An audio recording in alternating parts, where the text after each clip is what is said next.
सारा प्रणाम। सहारा से जुड़े हुए समस्त कर्तव्योगी साथियों का और सहारा से जुड़े हुए तमाम निवेशकर्तागण का एक बार फिर से अभिनंदन है, स्वागत है। दोस्तों, 1 फरवरी 1978 से लेकर वर्तमान समय 2025 चल रहा है, लगभग 48 वर्ष हो गया सहारा इंडिया परिवार को हिंदुस्तान में अपने स्थापना को लेकर। इस बीच कई सारे कीर्तिमान सहारा इंडिया परिवार के नाम पर हैं गिनीज बुक ऑफ रिकॉर्ड में, और भी कई सारे रिकॉर्ड सहारा इंडिया परिवार के नाम पर हैं।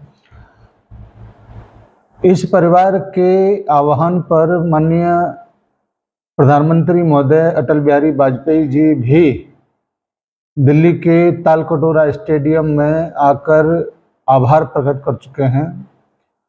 इसी सहारा इंडिया परिवार के बारे में मिलेनियम स्टार अमिताभ बच्चन जी भी कई सारे बात कर चुके हैं। सहारा इंडिया परिवार जैसा परिवार नहीं है, इस प्रकार से उन्हीं सारे लोगों को देखकर हमारे जैसे, आपके जैसे करोड़ों लोग उत्साहित हुए और सहारा इंडिया परिवार को अपना जीवन भर का पूंजी दे दिए, क्योंकि सहारा इंडिया परिवार इतने वर्षों से सही तरीके से सारे काम कर रहा था, कोई कमी उसके अंदर नज़र नहीं आ रही थी। लेकिन राजनीतिक चक्रों में, कानून के फंदों में सहारा इंडिया परिवार इस प्रकार से जकड़ लिया गया जैसे इससे बड़ा गुनहगार कोई और है नहीं। दोस्तों, जब हम किसी मार्केट में या किसी मोहल्ले में जब रहते हैं तो आस पड़ोस के लोगों को 1 महीने में, 2 महीने में, 6 महीने में, साल भर में, 2 साल में पहचान लेते हैं कि वो किस नेचर का है, किस व्यवहार का है, लेन देन उसका कैसा है। लेकिन अफसोस इस बात का है, हिंदुस्तान के सबसे बढ़िया, सबसे टॉप प्रधानमंत्री हों या मिलेनियम स्टार हों या अन्य बहुत सारे राजनेता हों, तमाम लोगों को सहारा इंडिया परिवार को पहचानने में लगभग 40 साल लग गया। उसके बाद में आज तक, उसके बावजूद आज तक सुप्रीम कोर्ट भी इस बात को कहीं से कह नहीं पाया कि सहारा इंडिया परिवार ने कोई गुनाह किया है, 420 किया है। क्योंकि जब तक न्याय का डिसीजन नहीं आ जाए तब तक हम किसी भी व्यक्ति को, किसी भी संस्था को दोषी नहीं मान सकते। वो तो शुक्र मनाइए कि सहारा इंडिया परिवार ने जमाकर्ताओं के भुगतान के इंतजाम के लिए किसी भी व्यक्ति को लोन नहीं दिया, उसका पैसा शेयर बाजार में नहीं लगाया, उसका पैसा इलीगल तरीके से कहीं ट्रांसफ़र नहीं किया। अन्यथा भुगतान के इंतजाम के लिए जैसे अन्य कंपनियां आज गोलमोल हो गया, उसी प्रकार से सहारा का भी नाम होता। लेकिन शुक्र मनाइए सहारा श्री जी का, जिन्होंने 2091 से लेके और लगभग 2010 तक हिंदुस्तान के तमाम शहरों में तमाम प्रॉपर्टियां, ज़मीनों का बहुत ही सस्ते दामों में खरीदा, और आज उसका कीमत आपके जमा धन से कई गुना अधिक हो गया। तो ये तय है कि आज नहीं तो कल सहारा इंडिया परिवार के जमाकर्ताओं का भुगतान का इंतजाम तो सहारा श्री करके ही गए हैं। शुक्र मनाइए कि बहुत सारे लोगों के कहने पर भी सहारा श्री जी के मैनेजमेंट ने शेयर बाजार में 1 पैसा नहीं लगाया और नहीं किसी को लोन दिया। उन्होंने हमेशा सुरक्षित निवेश को बल दिया, और आज उसी का परिणाम है कि सहारा इंडिया परिवार का जो भी मैनेजमेंट है वो भी पूरी तरह से सुरक्षित, और हमारे जितने भी करोड़ों जमाकर्ता और लाखों कार्यकर्ता मौजूद हैं वो भी सुरक्षित। केवल मानिए सुप्रीम कोर्ट की हीला हवाली, ढील ढाल कह लीजिए, या अपने सिस्टम का थोड़ा सा गलत रवैया, गलत सिस्टम कह लीजिए, उसकी वजह से हम और आप मझधार में अटके पड़े हैं। अन्यथा आपका भुगतान तो बहुत सालों पहले हो गया होता। मैं एक बात और बताना चाहूँगा कि जितने भी इसमें बीच के लोग हैं, यानी कि भुगतान कराने वाले, भुगतान की देख-रेख करने वाले, वो 10-5 करोड़ रुपए, 10-20 करोड़ रुपए, 50 करोड़ रुपए अपने मेहनताने का लेके जाएंगे, सहारा के ऊपर कोई फर्क नहीं पड़ेगा। लेकिन ये बात मजबूत हो जाएगी कि सहारनीय परिवार ठीक है और उसकी व्यवस्थाएं ठीक हैं। केवल अपने अपने गिरेबान में झांकने की जरूरत है व्यवस्था में बैठे हुए लोगों को कि क्या उनकी व्यवस्था ठीक है, क्योंकि करोड़ों लोग परेशान हैं, लाखों कार्यकर्ता बेरोजगार बैठे हुए हैं, हजारों शाखाएं सहारनीय परिवार की बंद पड़ी हुई हैं इन्हीं लोगों की करतूत की वजह से।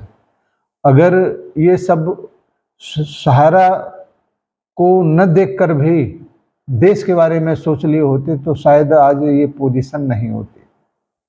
दोस्तों, आज आपको सोचने की जरूरत है कि सहारा दोषी है या सिस्टम दोषी है। सहारा दोषी होता तो आज फाइट नहीं करता। ये बात आपको भी अब समझ आने लग गया होगा। लेकिन इस बात को भी आपको गांठ बांध के रखना चाहिए कि किसी भी प्रकार से, किसी भी तरह से सहारा के बारे में जो भी लोग उल्टा सीधा बकते हैं, बोलते हैं, उनको भी अब थोड़ा बहुत समझ में आने लग गया होगा, समझना भी पड़ेगा कि दोष सिस्टम का है। गलतियां किससे नहीं होती हैं? आपसे, मुझसे, सबसे गलतियां होती हैं। इसका मतलब यह है कि उसको फांसी पर चढ़ा दो। इसके बारे में भी तो साराश्री जी ने कई सारी बातों को, कई सारे मुद्दों को कई बार सार्वजनिक मंचों से कहा है। ये नहीं होना चाहिए। इससे कितने करोड़ों लोग प्रभावित हैं, शायद लोग नहीं जानते जो व्यवस्था में हैं। खैर, मुझे आज की इस मीटिंग में आपको केवल इतना ही बताना था कि सहारनीय परिवार का शुक्र है कि उन्होंने जमाकर्ताओं के भुगतान के इंतजाम के लिए बहुत ही समझदारी से, बहुत ही मजबूती के साथ धन की व्यवस्था किया हुआ है। केवल सुप्रीम कोर्ट के आदेश का इंतजार है पूरे प्रबंधन को, पूरे देश के करोड़ों लोगों को। कब वहाँ से चाहे किसी भी प्रकार का आदेश आए, कब हम आप लोगों के दुख दर्द को दूर करने आपके दरवाजे तक पहुँचे। धन्यवाद सभी को, सादर सारा प्रणाम। थोड़ा बहुत गलती कभी कभी मुझसे भी होता है, उसके लिए मैं आपसे क्षमा चाहता हूँ और अपने साथियों से भी आग्रह करूँगा कि आपकी हौसला अफजाई के लिए अगर प्रयास हमारा छोटा है तो छोटे से प्रयास में ही आप थोड़ा सा सहयोग अगर करेंगे तो अन्य बहुत सारे लाखों साथियों का आप बहुत बड़ा एहसान करेंगे कि गलत चीज़ों की तरफ न जाके एक ठीक जगह पर वो लोग पहुँचें, जिससे कि उनके सूचनाओं का अपडेशन बिल्कुल अपडेट बना रहे। धन्यवाद सभी को, सादर सहारा प्रणाम। निवेशक साथियों को सादर नमस्कार। जय हिंद, सादर सहारा प्रणाम।